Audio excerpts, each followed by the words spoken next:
Hello guys, it's 2:30 in the afternoon and aakyat ako dito sa side ng mountain dito sa Westmount at paakyat na ako. Nasa bundok siya. Mamaya nandun ako kasi 3 level sila, so nasa baba pa ako ngayon, makikita nyo. At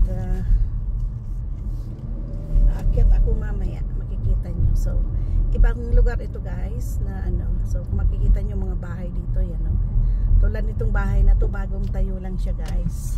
Dahil nung nagdadan ako dati dito noon is siya, tinatayo pa lang. Ngayon ang laki-laki, ang yaman ng may-ari siguro niya, kasi itong lugar na to guys is mga, kumbaga ito ang mga mayayaman talaga dito ang nakatira. So dadaan tayo dito. Kung makikita nyo, ang ganda ng langit, mainit. Tingnan nyo, napaka-blue ng sky at napakaganda ng dinadaanan ko guys. So tingnan ko yung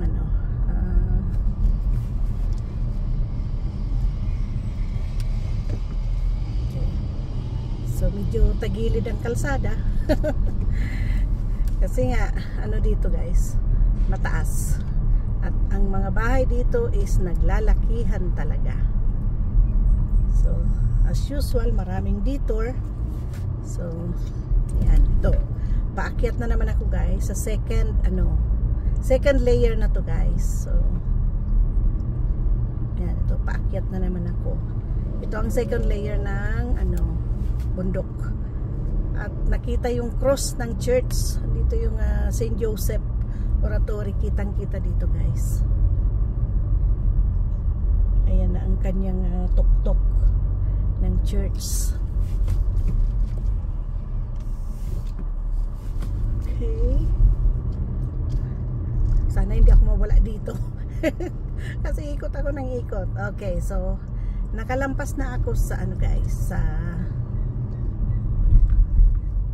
second layer, at ito na, nasa third layer na ako. Umakyat na ulit ako. So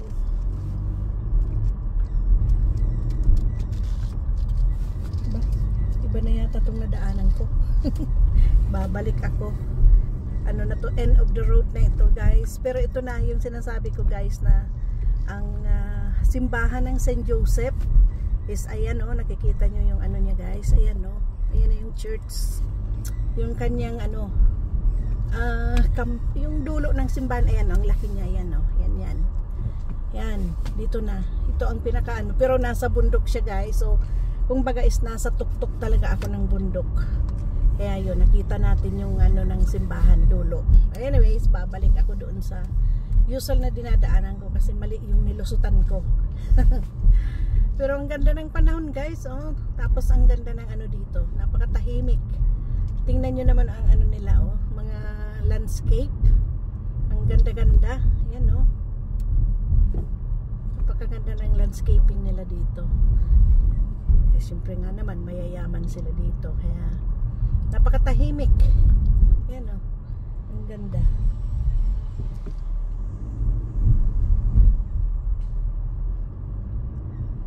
Ganda ng nila, grounds ng nila.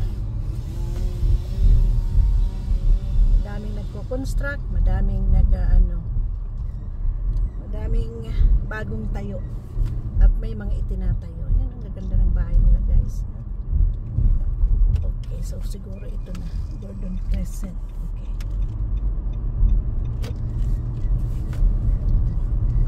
ito na ako akyat.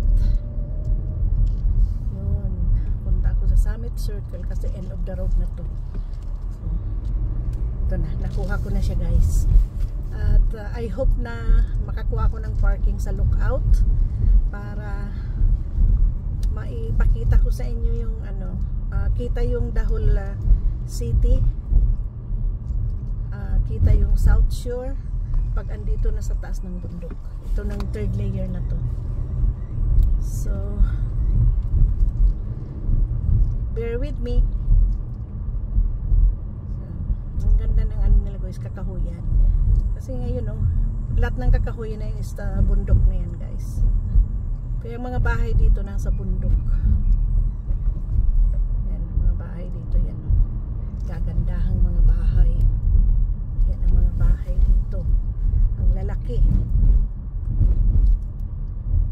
Mga mayayaman ang nakatira dito. So nasa pinaka taas ako ng parte ng guys, ng bundok. So kaya kitang-kita diyan sa lookout. I hope na makapag-park ako para makapag-video ako ng makapag-video ako ng konti diyan sa lookout. Ayan, ay pwede ako mag-park. Sundan ko lang yung mga nag-park. Ayan may mga nag-aano guys, may mga tao din na nag-aano. So titingin din ako dito kasi pwede naman anyways din ako kasi allowed naman tayo guys. So lang ako din para makita nyo guys. So ito guys, kung makikita nyo mga talbos ng kamote, yan ang halaman dito. Yan tataba. Kung sa atin lang to is tinalbosan ko na to, pulang pula siya guys. Yan lahat ng halaman is yan talbos ng kamote. So andito na ako sa lookout. So kung makikita nyo may mga tao din nag-aano. Yan mag-fill tayo ng So andito ako sa pinakatuktok guys, at yan ang overlooking ng city ng Montreal. Ayan, kung nakikita nyo yan ang city ng Montreal. Tanaw na tanaw dito sa taas yan. At dito kita rin yung hahanapin ko yung tulay na dinadaanan ko. Ayan yung tulay na dinadaanan ko guys. Ayan ito kung makikita nyo yan, dyan ako dumadaan araw-araw. Yan tulay na yan, dyan ako dumadaan araw-araw. See? So yan ang downtown. Yan. At nakikita ang Saint Laurent River. Ayan. So ito ang downtown. Yan. Nakikita nyo lahat yan. Yan. So dito ako sa pinakataas. So kitang-kita ang pinakababa ng Montreal. So kita nyo naman. Ayan. Sinom ko lang siya para makita nyo guys. Yan. At ito nga tingnan nyo naman ang mga kahoy sa nasa taas ako. So kung makikita nyo, ayan. Yan ang ng Montreal. Ayan. Yan ang niya. Yan ang overlooking. So yan. So andito ako. So sobrang init. Sobrang init guys. Pero pinapakita ko lang sa inyo, nasa tuktok ako ng bundok. Ayan.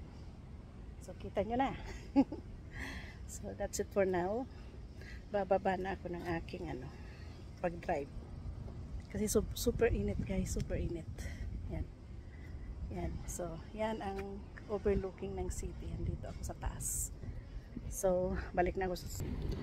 Natutuwa talaga ako dito kaysa talbos ng kamote. Ang lalaki niya, tataba. Yan lahat siya guys, kung makikita nyo see? Lahat siya. Siguro balik ako dito ng gabi, magtalbos ako dito guys. atin lang, huwag kayong maingay. Yan see? Ang tataba niya guys. Yan pula pa naman siya. Yan. Lahat siya lahat ng halaman is ganyan. Ang taba-taba niya. But anyways, balik na ako sa sakyan ko guys. Dahil super init. So ngayon guys, bababa ako sa bundok. So bababa ako at aakyat ulit ng bundok. Kasi pabalik na ako sa trabaho. Duman lang ako dito. Kasi ang ganda ng panahon, so umikot na lang ako sa... Hindi ito ang usual na dinadaanan ko guys. Kasi nga, ito. Kung baga is parang ikot itong daanan na ito. Kaya lang, ang ganda ng panahon. So, duman ako dito. Kasi pag snow na, sa paakyat-akyat pababa ng sasakyan dito, minsan is madulas. Kaya, samantalahin ko na ngayon na mainit pa. Yan, ang ganda ng panahon. Yun. Joyride ko kayo. Yan Kikita niyo mga bahay dito. Yan ang lalaki ng mga bahay dito.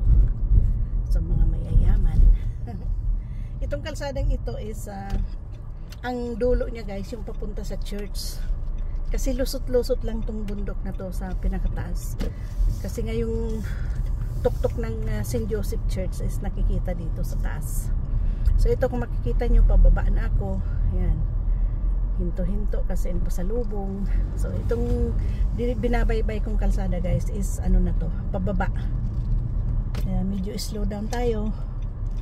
Kasi medyo ano ang ano dito. Pababa na pababa. Kung kanina paakyat ako na paakyat, ngayon naman is pababang pababa. Yan. Yan. Pero ang ganda ng araw guys. Nakaka-amaze yung panahon. 25 degrees kami ngayon. Kaya perfect ang ano niya, perfect ang temperature. Ayun, see? Medyo lubak-lubak ang ano dito guys.